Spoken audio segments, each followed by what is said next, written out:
Hello बच्चों, let's read the question. Question says in the given figure, if angle 1 plus angle 2 less than angle 180 degree, then L1 and L2 will be evenly meet at. ठीक है, तो ये कहाँ पे meet करेगी, इस तरह से हमारे पास दिया हुआ है. ठीक है, तो इसको अगर हम देखें यहाँ पे क्वेश्चन को,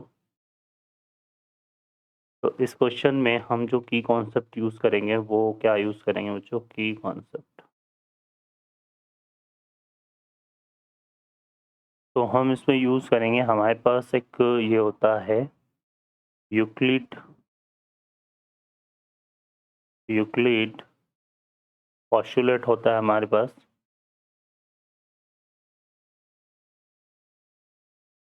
क्या होता है स्टेटमेंट इसका? एक स्टेटमेंट होता है if two line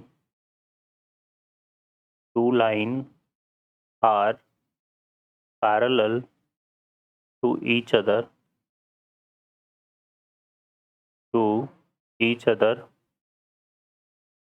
of they intersect the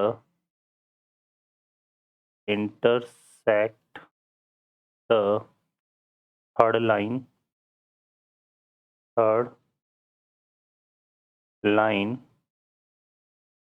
intersect the third line and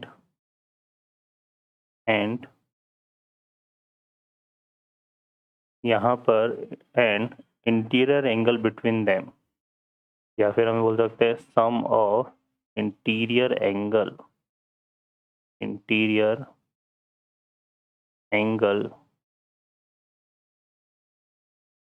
between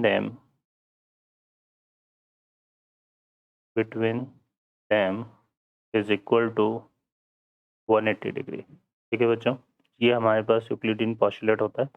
अब इस क्वेश्चन में देखो हमें क्या दिया हुआ है, angle 1 plus angle 2 less than 180 degree दिया हुआ है. अब ये अगर दो एंगल का सम लेस देन 180 डिग्री आ रहा है, अब यहाँ पर ये दोनों एंगल हमारे पास इस तरह से बन रहे हैं. ठीक है, अब चूंकि अगर इक्वल टू 120 होता है तो लाइन क्या होती है, पैरेलल हो जाती है एक दूसरे के, है ना. लेकिन यहाँ चूंकि लेस देन 180 डिग्री है तो लाइन क्या हो जाएगी, L1 and L2 are intersecting.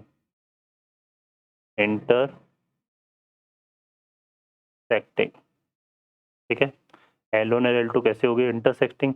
और इसकी अगर फिगर को ऑब्जर्व करें तो जब हम इनको आगे प्रोसीड करेंगे इस तरह से, ठीक है, और ये भी आगे जाएगी तो ये मीट करेगा कहाँ पर, ये दोनों एक दूसरे को कहाँ मीट कर रही है, right side of A B, है ना.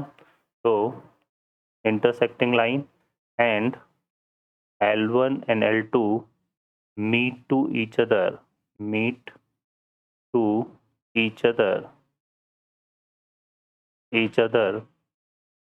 ठीक है, meet to each other right side of A B. यहाँ पे रहेगा right side of A B.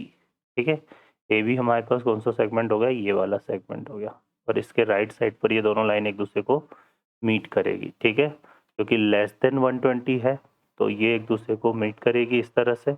अगर ये ग्रेटर देन 120 होता तो लेफ्ट साइड से मीट करती. ठीक है बच्चों, तो ये हमारे पास है यहाँ पर. क्लियर है, तो इस तरह से प्रॉब्लम सॉल्व होगी और हमारा ऑप्शन जो है ऑप्शन ए करेक्ट होगा. I hope you understand well. Best of luck. Thank you.